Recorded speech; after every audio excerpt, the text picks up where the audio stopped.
Hello, and welcome to the 23rd Wheel of Time Diary, where this week we are continuing my journey with the Fires of Heaven with a decent amount read and a decent amount of content to get through. I already spent a long time talking about the prologue and just the first two chapters of the book last week. In fact, that was a pretty lengthy video considering how relatively little content I covered in it. This week I'm covering a little bit more. This time I'm covering chapters 3 through 12, so like I said, just a little bit more. I think that's 10 chapters actually when you do all of the tallying up. So I spent just about 6 hours reading this past week, whereas the previous week I only spent about 3.5. So I got a little bit more reading in because I read over the weekend, but because of the time change, I haven't woken up early to do extra reading of this in the mornings before work. It's absolutely kicking my butt this year more than most years, I think, in my experience, really struggling with that. And so I didn't get quite as much extra reading in this week as I wanted to. I got basically about as much as I needed to, like at a minimum, to reach my goal in time by, cutting a week or two at the end of the diaries. By the time we're done with this book here in about a month or so, we'll see what happens. But I did get, what was it? I said chapters 3 through 12, so about 10 chapters. How many pages was it? It was like 110 pages or so that I read out of the hardcover of the book. So a pretty decent amount. I wanted to get closer to 125, but that's fine. There was a lot of great material that I did get to cover in this week's reading, most especially the fact that we had some pretty great moments from a couple of storylines that have already been introduced, but we also got to see the Nynaeve and Elaine plot line, the continuation after all the Tanchico stuff from the Shadow Rising, and all that stuff has been pretty enjoyable as well. I would say my reading this week was definitely a 5 out of 5.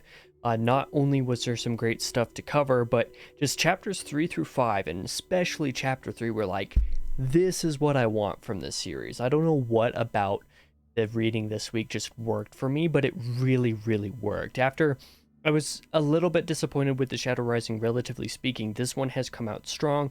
I believe I said last week that the first, the opening to this book has been my favorite opening to any of the books so far, maybe tied with Eye of the World, basically.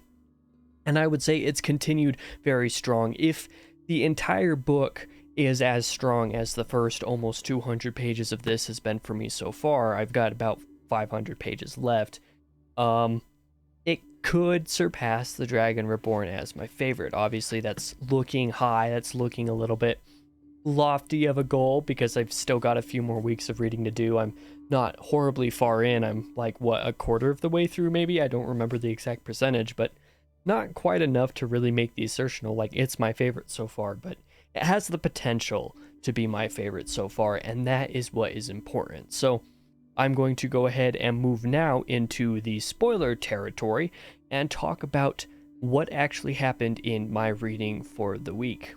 First off, we're going to start off with chapters 3 and 4, which continue a little bit, most especially Rand's placement with the Aiel and where they are currently in Ruidian. Chapter 3 starts right off immediately following chapter 2 with Rand basically, chastising, whirling around on Asmodean. Rand chastising Asmodean here was actually really great. The scene between the two of them with the Rand's anger, Rand's like sort of intense chastisement that he uses, the grips that Rand uses to chastise Asmodean, and the interactions between them, the specific arguments between them, and the way that their personalities are conflicting with one another. Rand in his anger and Asmodean in his more or less carelessness.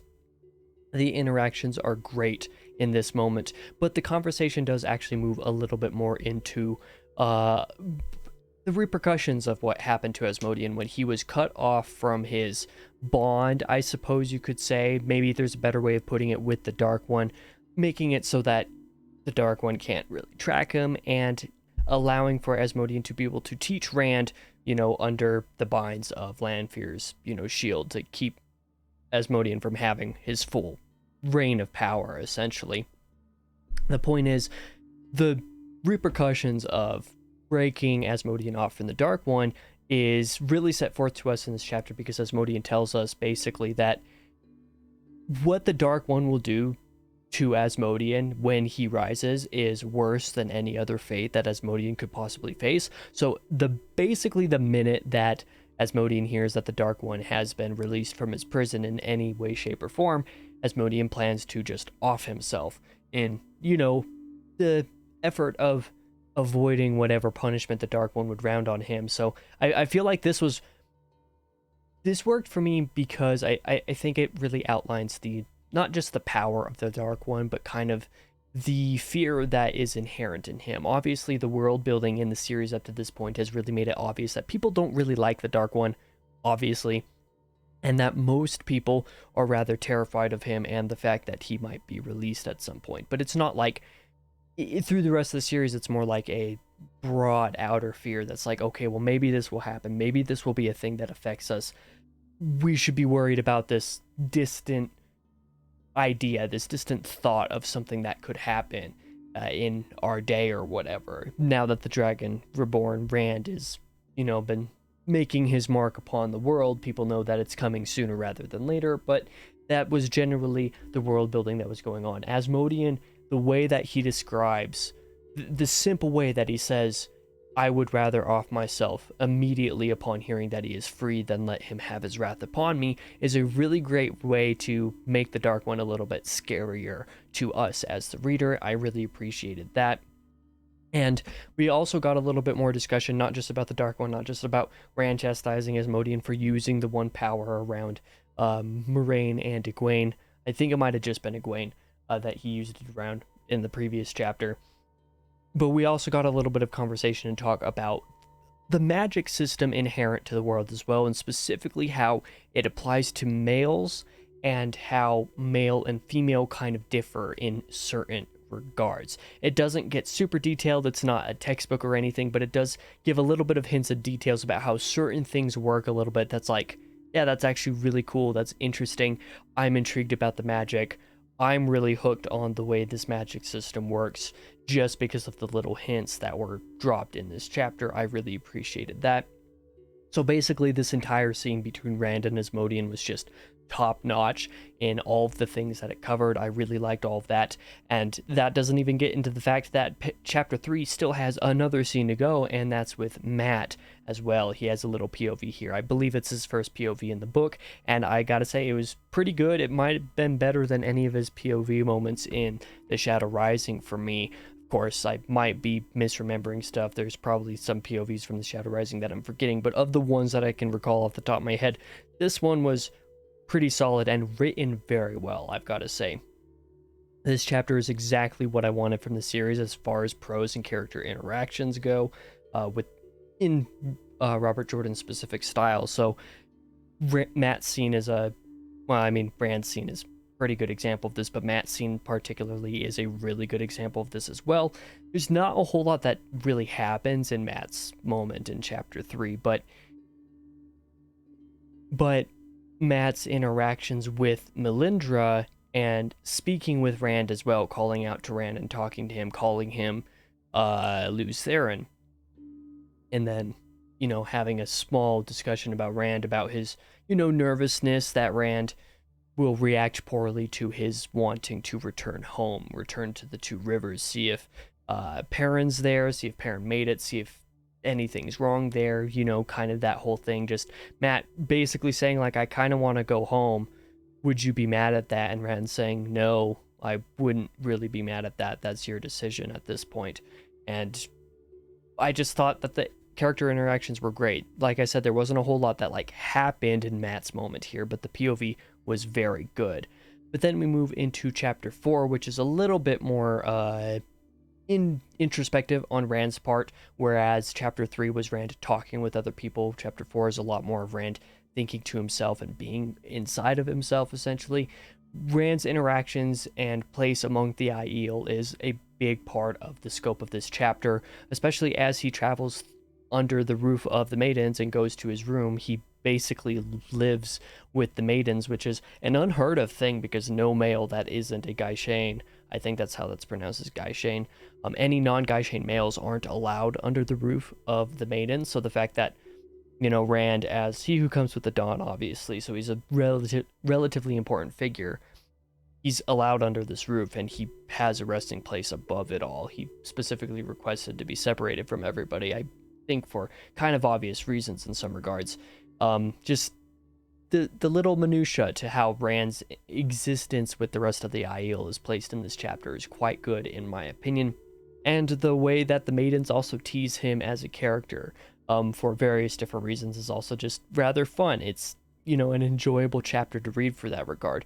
But I think the best part of the chapter has to deal with Aviendha specifically barging in on Rand while he's kind of thinking to himself in his rooms, and repays a debt of sorts because Rand gave Aviendha a gift of some sort. I forget exactly what it was off the top of my head, but he gave Aviendha a gift in the Shadow Rising. It wasn't the traditional Aiel gift of like you would give this to a woman to suggest that you are interested in her in a romantic way, and that's not what Rand's gift was for. And Aviendha, it's kind of unclear whether she feels that way about Rand in any way regardless, but she definitely is kind of upset by the fact that Rand gave her this gift, so she returns the debt essentially by giving Rand a gift that isn't meant to mean anything specific. As well, it was really nice interactions between these two. It's not nice necessarily because the two aren't fully being nice to each other, but it was fun and it was funny. It was, slightly humorous in the way that Robert Jordan gets in very brief moments, and I enjoyed that about the chapter as well. And some of this was also heightened by the fact that Essendre walking in on the two of them happened, and Aviendha kind of takes things in a very poor manner here, and we see this as well in the next chapter. Like I said, a little bit more of a humorous chapter in some regards, and I appreciated that slight levity in the wake of the world being a little bit more serious with the character work as a general rule. Continuing on in my reading for the week, the next few chapters have a lot of different POVs, several of them for the first time, which I really like. That's probably part of why I enjoyed my reading from this week so much. Chapter 6, sorry, not chapter 6, I meant chapter 5, because chapter 5 starts off with our first Egwene POV, and I thought this chapter was actually very strong. It goes back into another Rand POV for chapter 6, but then chapter 7 has a brief Moraine POV, one of, if not her very first POVs in the entire series so far, so that was pretty cool. We got our first Nynaeve POV and our first Elaine POV, I think, in the next chapters after that, as that plotline started off, but that's not until chapter 8, so let's finish covering chapters 5 through 6 here. Like I said, Egwene has her first POV in chapter 5, with, again, more fantastic character interactions here, because a Guy Shane is sent by the Aiel Wise Ones to retrieve Egwene so that she can join them in a sweat tent, and the interactions with the Guy Shane were really good. When Egwene joins the Wise Ones, those interactions were really good. The fact that Aviendha as a character, you can tell that she's behaving strangely. Egwene notes this, but you can also tell as the reader, just obviously she's behaving strangely as a result of some of the things that has happened to her recently, probably part of which being the interaction with Rand and Essendre walking in on Rand, whatever implications that has on Aviendha's character, the tension between the Aes Sedai, because Moraine is also in the sweat tent with them, the tension between Moraine and Egwene with the Wise Ones and Aviendha, and the whole kind of circle of things here was a really great one, especially in the wake of the fact that the Wise Ones are teaching Egwene how to dream walk, and controlling dreams and all of that kind of stuff. It was just all handled very well. There wasn't like a whole lot that like actually happened. A lot of it's just kind of sub dialogue. A lot of it's just kind of like subtext in some sense with the character interactions, a not like political type of thing, but a politics adjacent type of interactions between all the characters. There's also the fact that it was mostly dialogue and not a whole lot of it was like revealing new stuff to us. It's just the character interactions are great, and that's what I'm enjoying about this book so far.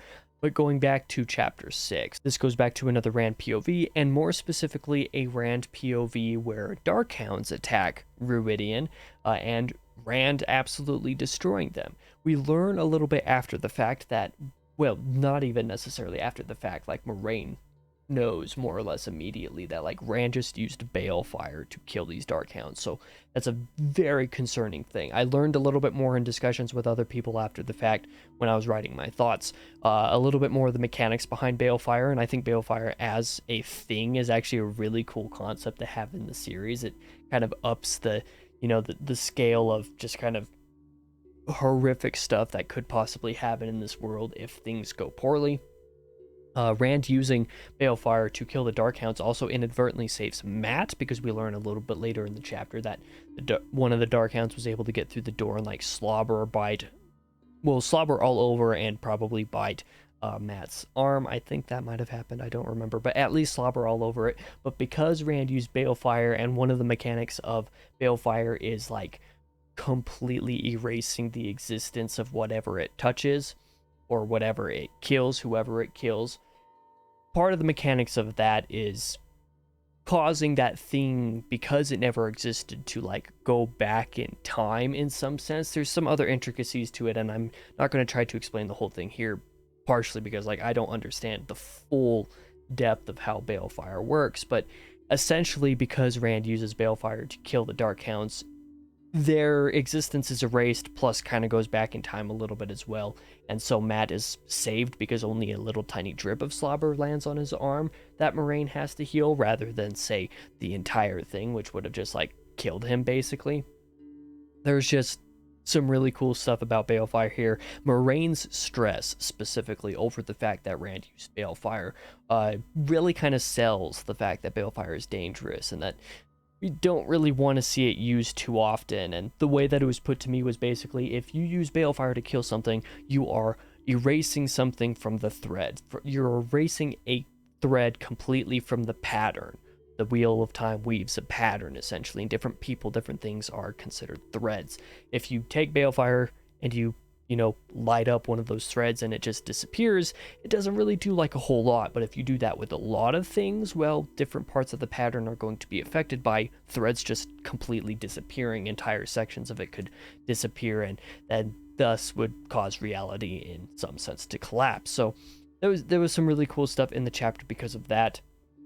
Plus, we also get to learn that not only did Rand just use balefire, and that's really cool development, Rand can also make gateways between different places, because after the Darkhound attack, nearly killed Matt and also nearly killed Rand in some sense too, Rand was like, okay, well, Asmodean's here. If the Dark One or whoever it was sent Darkhounds to kill me and Matt, they might very well have sent Darkhounds to try to kill Asmodean if they happen to know that he is here.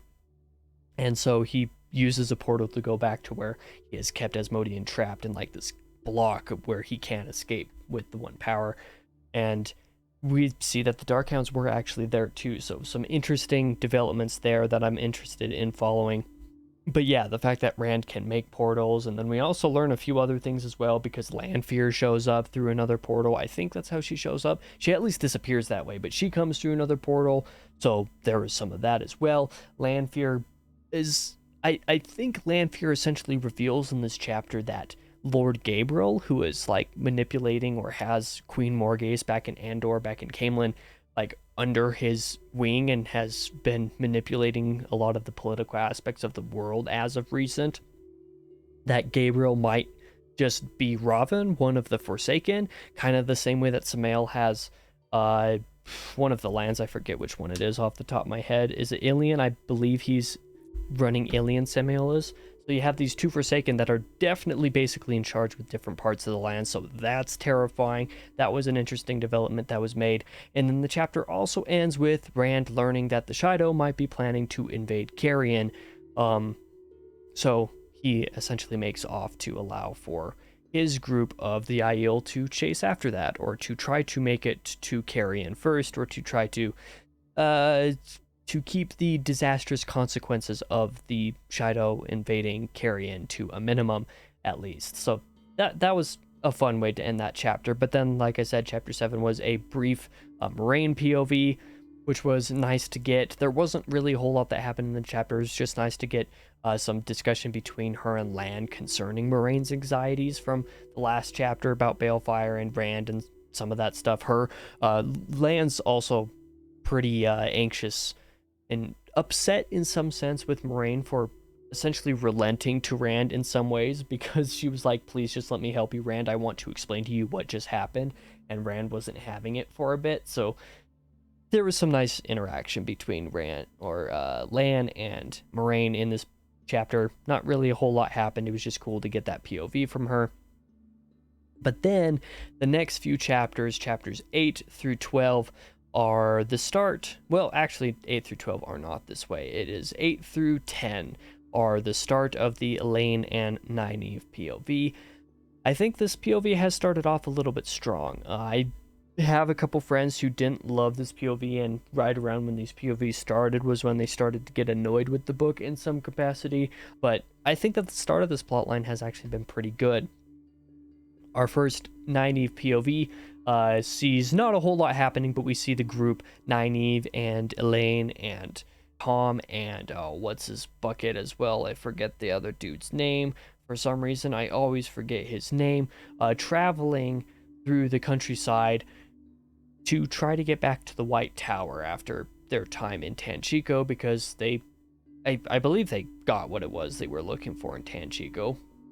I know some stuff happened in Tanchico from last book. I forget which of it has immediate implications for this book, but I suppose we'll probably learn a little bit more about that later in the book. But yeah, there was just some traveling here in this chapter. They escape or avoid being taken under arrest by White Cloaks because they're Aes Sedai, Elaine and Nynaeve, or at least they're accepted. That's what they are. They're accepted. So they're not full Aes Sedai, but same difference. They don't want to be arrested, so the avoidance of getting arrested here was fun. The next couple chapters are a little bit of a different thing that's going on. They pause their journey a little bit, and Nynaeve and Elaine decide to go into whatever the town is that's nearby to try to get some produce after Tommen. Is his name Sandar? Is his name Sandar? Something like that. I forget. After they just buy meat and whatnot. So the girls are like, don't they ever get vegetables? So they decide to go into town, and they see a signal from what appears to be someone looking for a Yellow Aja or something like that. Maybe someone who is Yellow Aja looking for a message or trying to get information or ready to give information, whatever the signal is meant to mean. So Elaine and Nynaeve go into this house with these couple of women and are taken advantage of. They are knocked out and thus taken into custody. Custody's the wrong word. They were just straight up trapped by, whatever it is, under the guise of important news. And that important news was simply just the fact that the White Tower is safe to return to. But I also find that funny because the girls didn't even know that it ever inherently wasn't safe to return to. As far as they are concerned, Swan Sanche is still the Amyrlin, and that is not the case, actually. But that's where those two chapters go. In chapter 10, Tom comes back into action a little bit, which is always fun to see. Helps to free the girls from the woman who trapped them. There's a lot of implications for what's going to go on here. I'm not sure how that's going to continue, but I have plenty of time over the next several chapters of the book to find out, because much of the next 130 pages or something like that, maybe it's just 100 pages, I forget, there's a decent bit of time that is mostly spent in these two POVs in this plot line at the very least. So I'll be figuring that out this weekend when I read a little bit more. But as for the last couple chapters that I read this week, chapters 11 and 12, we got a Swan Sanche POV in chapter 11 again. It was a little bit of a shorter chapter. It was packed with a visit to an informant from the Blue Aja that Swan wants to talk to. This informant is one that Sanche used to actually talk to, I believe, used to actually get information from before she was the Amyrlin, so that kind of suggests that she was a more or less trustworthy source, that she's been an informant for the Blue Aja for a good long while. So Sanche decides to talk with her and break the news that Swan Sanche has been ousted from the role of Amyrlin. And because she's been cut off from the One Power, she looks a little bit different, maybe sounds a little bit different too, so she's able to pass off as somebody else. And thus is not wanting to make a big deal about her being Swan Sanche and that she was ousted from the Amyrlin seat, just announcing the news to different people that the Amyrlin seat is no more, there is a new Amyrlin now. And so this Blue Aja informant, I presume, is meant to kind of spread this news around so a bunch of the other Aes Sedai from elsewhere in the world can get this news to some capacity, whether in a good way or a bad way. I'm not sure yet, but that is what happened in this chapter. We also get a little bit more of Leanne, specifically practicing some of her like seduction stuff that she learned from whatever it is her culture is. I forget the specific name of it. It's a theme in this video so far. I'm just forgetting very specific details, and like there's a lot of specific details to remember, and I don't feel like it. Chapter 12 continues with Gareth Bryant's POV as well, following after the rest of them, trying to find them, searching for them, following them wherever it is they are going. And I gotta say, Gareth Bryant's POVs are 2 out of 2 for me, as this chapter, continues to follow them. Like I said, there's not really anything to comment on in it. There's not really a whole lot that happened, but I liked the POV nonetheless. So far, there hasn't been really anything that I've disliked from the book so far. So I'm, like I said, 12 chapters in now. I'm 180 pages in, 170 pages, somewhere approximately thereabouts. A decent bit into the book, and I've not disliked any of it at all so far, and that has made me very happy. So I'm just going to go ahead and end this video here, since I've been rambling for a lot longer than I thought I was going to, and I'm kind of unhappy about that because I have to get this edited this evening, like right now. So I'm going to go do that. I'm going to let you alone, and you can come back next week for more ramblings like this about whatever it is I'm able to read this weekend in the book. So thank you for watching this. If you did, if you have any thoughts or specific comments about anything that I talked about from what I read this week, or if you've been following along otherwise, I appreciate that. You can leave any of those comments in the comment section below. I'll see you guys next week for another Wheel of Time diary.